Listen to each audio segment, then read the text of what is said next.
যদি তোমার আল্লাহ সত্য হয় তবে বৃষ্টি নামিয়ে দেখাও। যে উপাস্য আগুন পাঠাবে তিনিই সত্য মাবুদ। আল্লাহর এক নবীকে চ্যালেঞ্জ করে বসল মূর্তি পূজারী এক জাতি। তারা অহংকার করে বলল, যদি তোমার আল্লাহ সত্য হয় তবে বৃষ্টি নামিয়ে দেখাও, নতুবা আমাদের দেবতা বালি বৃষ্টি বর্ষণ করবে। নবী হজরত ইলিয়াস আলাইহিসসালাম আল্লাহর কাছে দোয়া করলেন, আর সাথে সাথে আকাশ বন্ধ হয়ে গেল।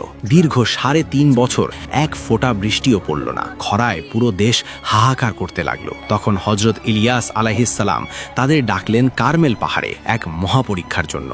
শর্ত ছিল, তোমাদের 450 জন পূজারী একদিকে আর আমি একা একদিকে। আমরা কুরবানি সাজাবো, কিন্তু আগুন জ্বালাবো না। যার উপাস্য আকাশ থেকে আগুন পাঠিয়ে কুরবানি কবুল করবে তিনিই সত্য মাবুদ। শুরু হলো নাটক। পূজারীরা সকাল থেকে সন্ধে পর্যন্ত চিৎকার করলো, নিজেদের শরীর কেটে রক্ত ঝরালো। কিন্তু হায়, পাথরের মূর্তির কি শোনার ক্ষমতা আছে? কোনো আগুন এলো না। তারা ব্যর্থ ও লজ্জিত হলো। এবার নবীজির পালা। তিনি কুরবানি সাজালেন এবং সেটার উপর বারবার পানি ঢেলে ভিজিয়ে দিলেন। তারপর আকাশের দিকে তাকিয়ে কাঁদলেন, হে রব, আজ সত্য মিথ্যা আলাদা করে দাও। মুহূর্তের মধ্যে আসমান চিরে নেমে এলো এক প্রলয়ঙ্করী আগুন। পানি, কাঠ, পাথর আর কুরবানি সব নিমেষেই ভস্ম হয়ে গেল। উপস্থিত সবাই ভয়ে কাঁপতে কাঁপতে চিৎকার করে উঠল, আল্লাহই সত্য, আল্লাহই এক ও অদ্বিতীয়। এরপর নবীজি পাহাড়ে উঠে আবার দোয়া করলেন। আকাশ কালো হয়ে মেঘ জমল এবং রহমতের বৃষ্টিতে মরা জমিন আবার জীবিত হয়ে উঠল। এভাবেই অহংকারী বাল দেবতা ধুলোয় মিশে গেল এবং আল্লাহর কুদরত